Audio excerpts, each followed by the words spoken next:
Are you ready? Are you ready? Right now, I'm going to introduce my girl, Lynette, the founder of Saving Our Youth. She is the author of the #1 bestseller book, Mission Unstoppable, with Les Brown and George Frazier. She's also speaks at groups for young people. Lynette, are you on this call?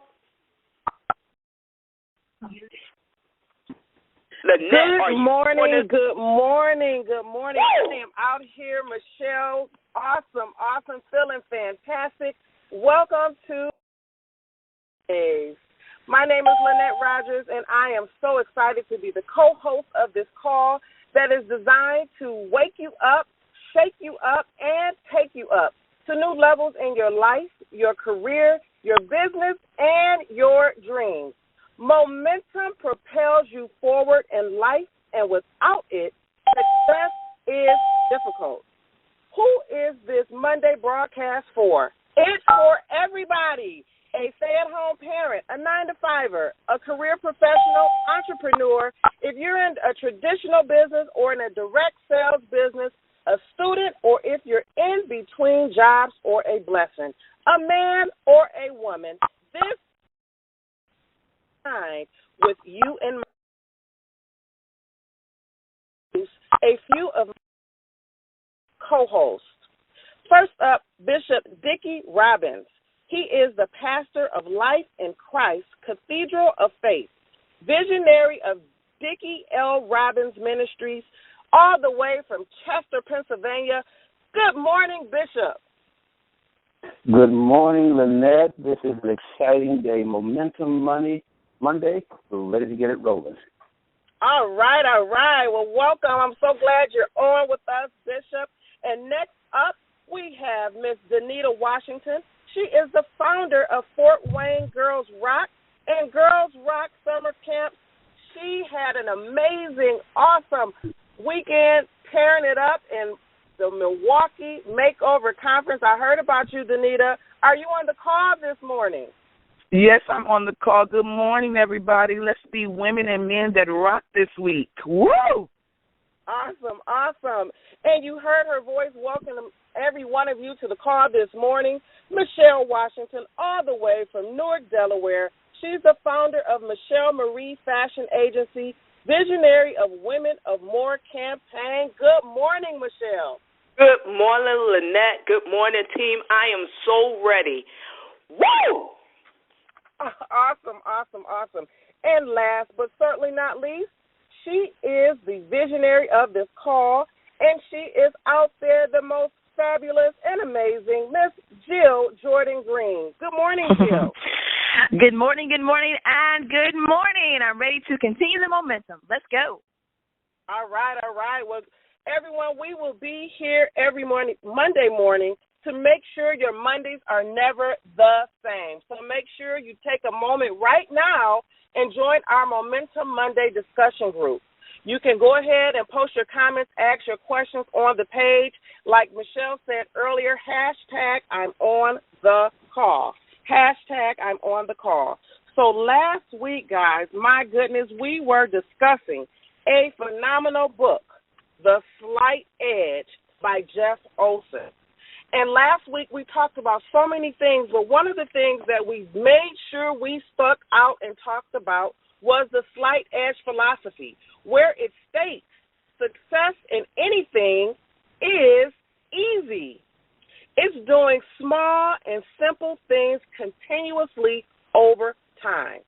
But the problem is, just as those simple things are easy to do, they are also easy not to do. See, success is easy, but so is failure. And what's great is we have the freedom to choose. So I'm excited about continuing the discussion this week because the chapters go on and on talking about how the slight edge is either working for you or working against you. And chapter 3 talked about is time on your side. And when I read this chapter, I said, oh, my goodness, it simply said it all. Because when you think about all the things that you want to achieve in life, we really have to understand that when you plant the seed of success, there are phases to this. There's no shortcut to success. You plant the seed, you cultivate that seed, and guess what? It's harvest time. After you plant, you cultivate, and then you reap the harvest. There's no in between.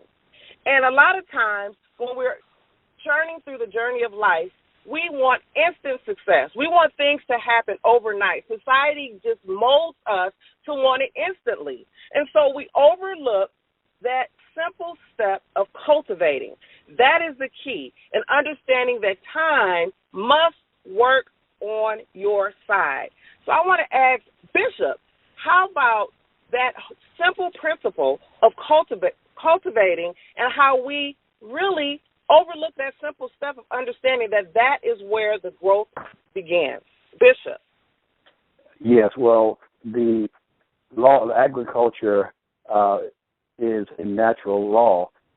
There is seed time, there's harvest, but the time that's between seed time and harvest is very critical. You can't just sit out on your easy chair and watch over the seed and expect the harvest is going to come, because there are other things competing for the same territory that you planted that seed. There are weeds and all other kind of things that are uninvited guests that will also compete for the same nutrition and the same care that the seed is looking for in order for it to grow. So you have to pull some weeds, and you have to water the seed, and you have to add any nutrients to the ground that are not indigenous to that area. So there's a work in the process, but you also have to be patient and wait for those things, the seed to absorb whatever you place into the soil. So there is a time lapse between the seed time and the harvest, and our responsibility and our challenge is to wait during that process, but waiting also includes working. Wow, waiting also includes working. So you can't just plant the seed and just sit there and just do nothing. It's all about taking action, but understanding that it takes time. It takes time. So, Michelle, why don't you chime in on this? Why do you think we're so impatient during that time of cultivating and understanding that there's a process to achieve the success we want? Lynette, I was a person that did this, that I will look at others and their finish line. And I was so inspired by their finish line that I would aim for their finish line instead of looking at how they got to their finish line. Because sometimes, we're inspired always about what people are doing now, but not realizing that there actually was, like Bishop said, a process. And sometimes we don't want to go through the process because nowadays we want things overnight. But the growth, the understanding, the maturity of it all is going through the process of a thing. So when you do get to the finish line, you can say, wow, all those things mattered in order for me to get where I am today.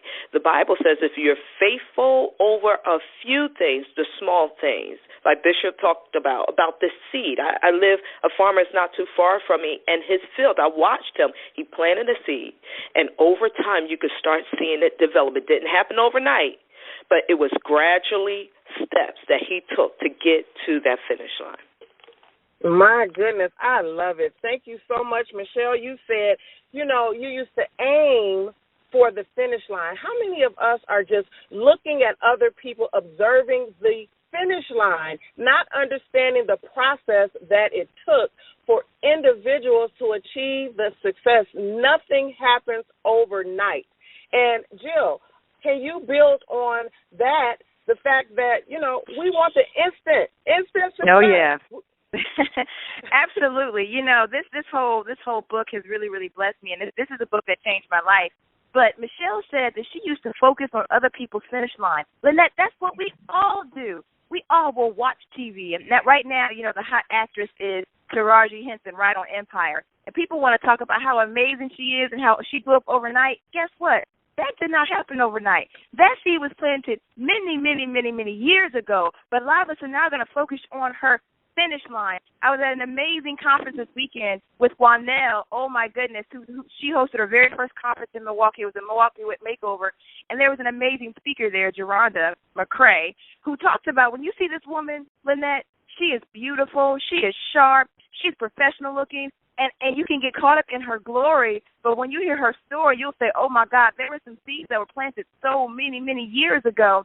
And I think that we dishonor the seed. We don't want to plant the seed. We're too impatient to plant the seed. We want the end result. We want the harvest. But like Bishop said, there is a distance, there is time that happens between the planting of the seed and the harvest.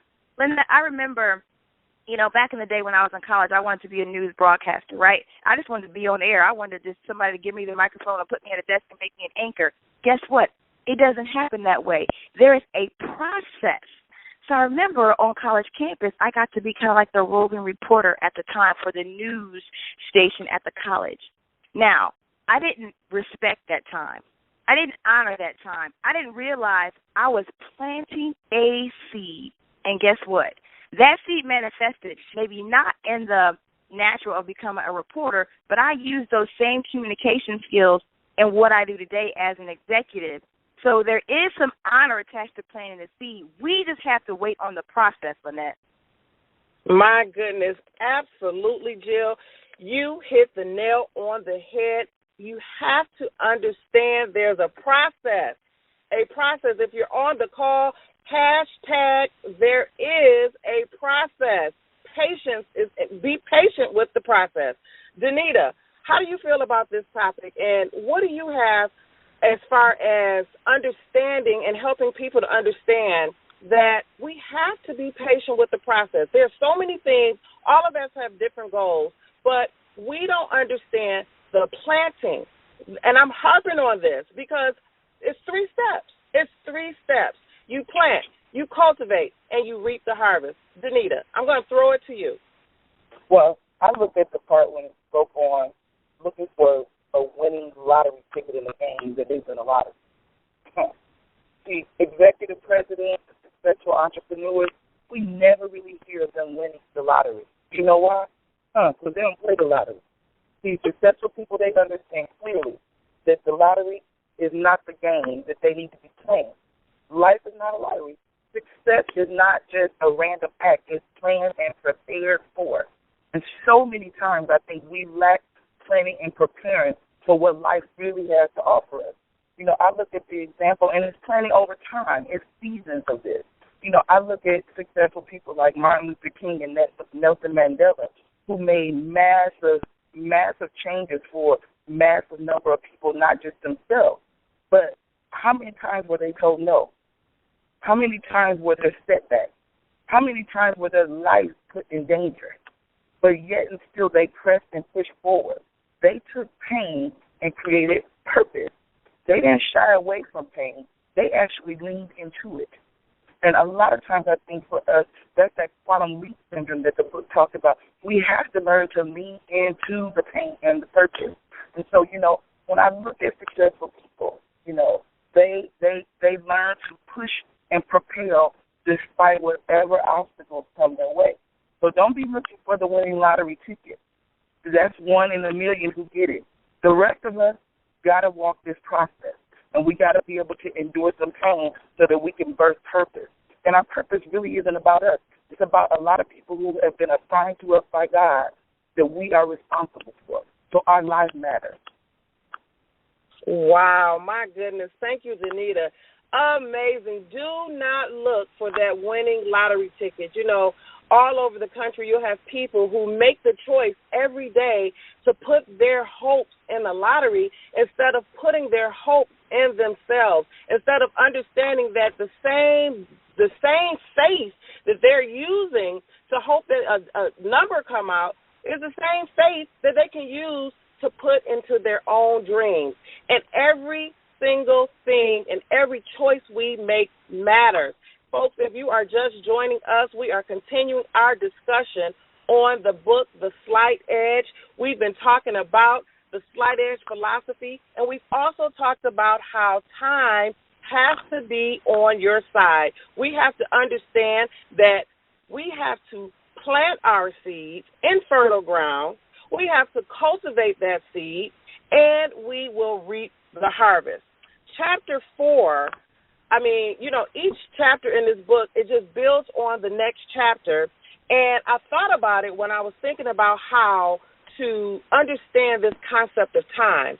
And chapter 4 talks about you have to start with a penny, right? How many times do you walk around and you see a penny laying around, or you get change back after you break a dollar bill or something, and that penny just ends up in your purse or in your pocket somewhere, and we don't understand that everything starts with a penny. In order to achieve the millions or the successful dollar amount that you're going after, it starts with a penny.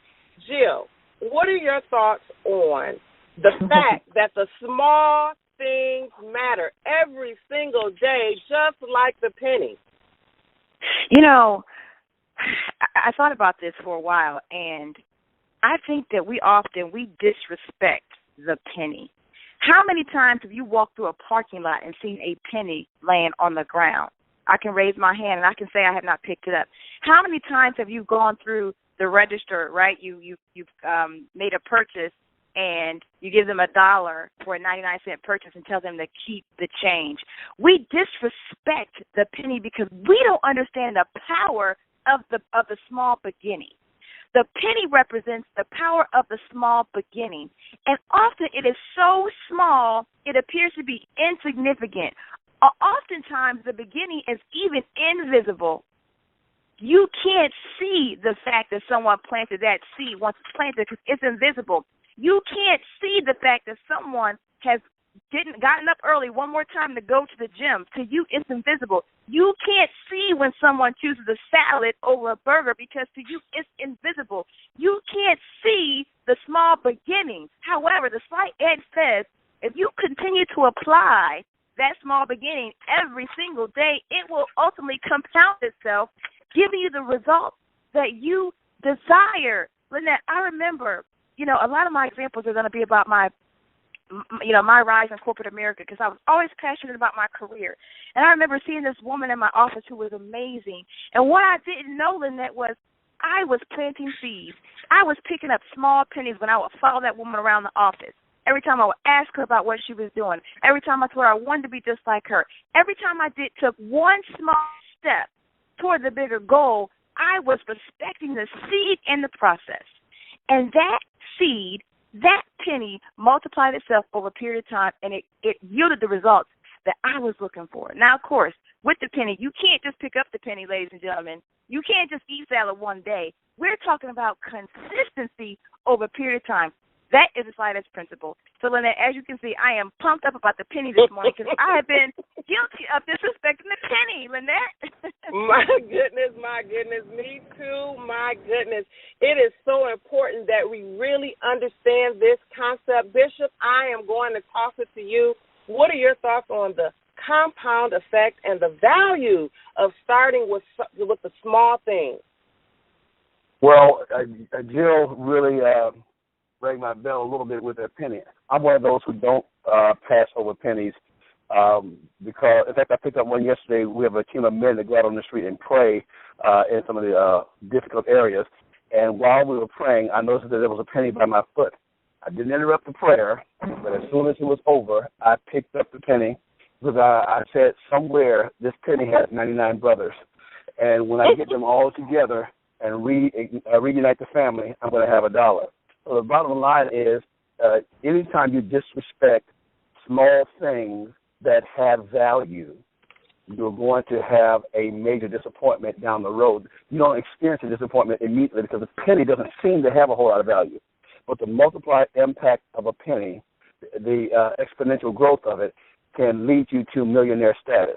And I've discovered, Jill and Lynette and the rest of my partners, that if you're willing to disrespect a penny, you'll disrespect $1. You disrespect $1, you'll disrespect $100. The bottom line is it suggests a lack of discipline because we choose not to recognize the value of what we have while we're hoping for something greater. Wow. Don't disrespect the small things that have value because, simply put, as Bishop said, it's going to equal disappointment. My goodness. Michelle, Danita, do you guys have, oh, my goodness, just chime in on the power of this penny. Well, listen, I think, go ahead, Danita. I was only thinking about this weekend because we've done several conferences with big numbers. And I thought about Milwaukee conference and a smaller number, but the power and the impact of the number that was there. And had we disrespected, had we come in and looked at it from a perspective of we've had bigger numbers and said, initially coming in, we would have missed purpose being birthed for women on this weekend. And so many times in business, we do this. If it's not the 200 mark or the 50 mark, because man creates a plan, but sometimes God has a greater plan. And what I've learned in smaller numbers, that's when really purpose can be birthed. People can be purged. And so I am one that I have learned I do not disrespect small numbers. When I'm doing an event or I'm carrying out something that for purpose and business, I don't look at 20 to 30. I teach and deliver as if I am within 2,000. And so many times I think as people trying to do things and move to this next level, if we don't have the numbers, we get worried. He doesn't want us to worry. He wants you to act as if it is 10,000 people in the stadium if there's 20. And so, Bishop, I just appreciate the breakdown of what you just said. Awesome. Yeah, and I agree. I think all the points are great and able for all of us to chew on because I was disrespecting the penny. And actually, when I was reading this chapter, I was like, I'm going to go get a roll of pennies and just have that visual for myself because I don't value the small things. And sometimes in life, we don't even value, starting where we are in regards to relationships, to exercising, to eating differently, to whatever that thing is. We want to get to that end result quickly.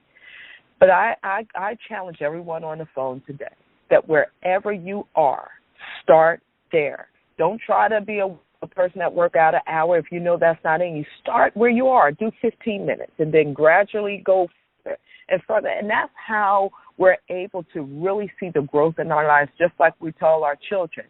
Start where you are. We don't take a 5-year-old and try to put them in college. We always encourage them to be who you are now because when that time has come for you, the demand is going to be on you. So I challenge you guys, start where you are today. Start with that penny. Use the penny as your visual to whatever you're trying to accomplish in life. And I guarantee you, if you stay consistent, stay committed, you'll see the payoff that you're looking for. My goodness, Michelle says start where you are. And, guys, that's really what it's about. I thought about what you just said. It takes just a person who has a goal to lose weight, right? You go walking today. You go walking for 15 minutes. You're not going to lose weight today, right? It's not going to hurt you. It's not going to help you is what you're thinking.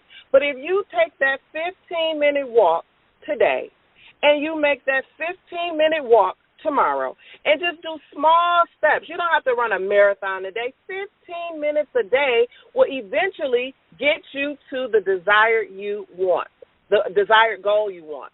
But if you do nothing today and nothing tomorrow and nothing the next day and you get the picture, guess what? It's not going to happen. It's just that simple. So we have to understand the small things every day, the small simple choices that are easy to make. We must make them because we understand that just like they're easy to make, they're easy not to make. And these two chapters really, really hit home for me, and I am just so appreciative of just the concept of the penny because, a lot of times we're just so wasteful and we just don't understand. The penny you drop down, just like Bishop said, it was one right by his foot. He picked it up. He knows that there's 99 brothers out there, and he is going to collect them before he has $1. I love it. I love it. Folks, we are almost out of time. And before we wrap up this call, because I am just so flat out excited, I just wanted to toss up one last question to my co-host. And, I'll just throw it out there. Jill, maybe you could take it, and then whoever else want to chime in. How are you planning to have the Slight Edge work for you this week, just in particular today? Like, what is your plan to have the Slight Edge work for you in whatever goal you're trying to achieve this week? So for the folks that are new to the line, the Slight Edge is, like we've been talking about, it's doing those small things consistently every single day over a period of time to get the results that you are looking for. And I have a few goals that I am looking to reach by December 2015. But I will say I will spend 1 hour writing today. 1 hour writing today.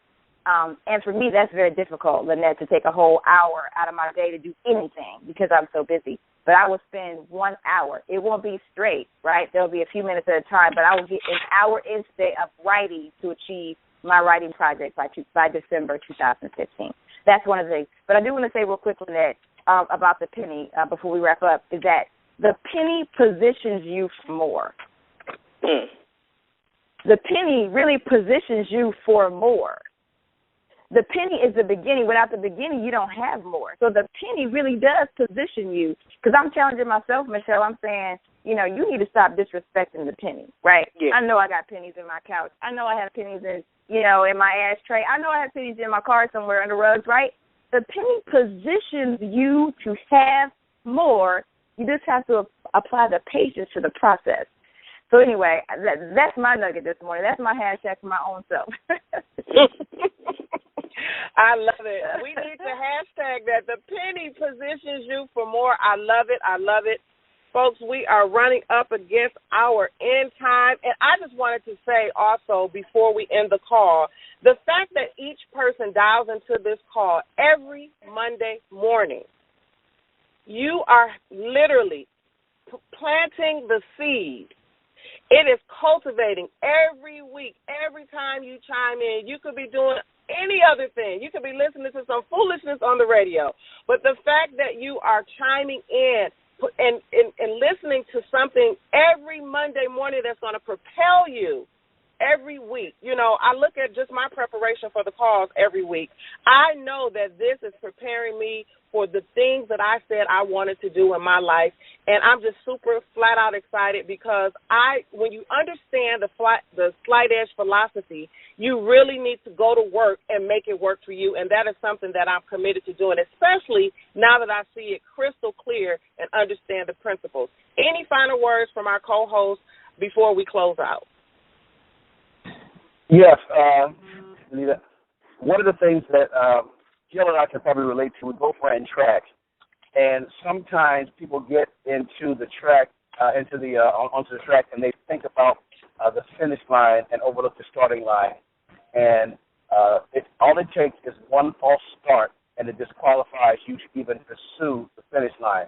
So I want to challenge all of the listeners to focus on the starting line. That is that first thing that you're going to do to get started on pursuing your goals and dreams. Make sure that you're properly positioned, because when the starter says on your mark, it's set, and fires the gun, you must have gone through all of that process. You must have reached the mark. You must have positioned yourself to get ready. That means no movement until it's time to activate. So during that time, you're getting your mind ready for what your body has to do. So prepare your mind for what your body has to do, and then you're on your way to success. Wow. I have one, Lynette. Go ahead. Keep it coming. This is my last one. I'm sorry, but I'm so excited about this penny. Bishop has me fired up. Pennies can lead you to your promise. Woo! Love it. Love it. Love it. Love it. Benita, you going to finish us with your quote? Lynette? Yes. The one thing I want to say is that, I think a lot of times we need to understand that the best quality diamonds, the purest ones, are the ones that can endure the most pressure in their formulation stage. And so a lot of times, like we all say, we disrespect the beauty. But diamonds, usually the best ones are the ones that endure the most pressure.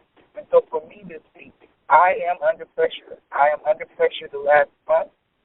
But what I'm learning is that every day I must rise. I must rise to the call that has been given to me. And all God will help us with the rest. But a lot of times, like we said, we sit in the corner when the bell has been rang when we get in the ring, and we don't come out the corner. No, be willing to fight this week for your destiny. Be that best quality diamond. Because the one thing I'm learning is when I look at successful people, they stick with it, and they allow silence to be their noise. Quit talking so much. Don't talk about it. Be about it. Let your actions speak and silence you. So that was my takeaway today.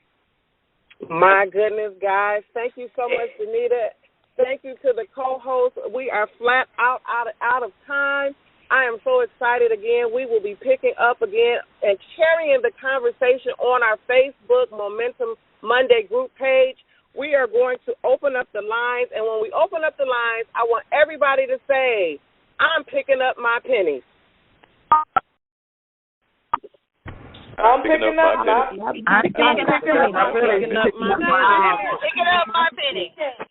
I'm picking up my penny. I'm going to get my penny.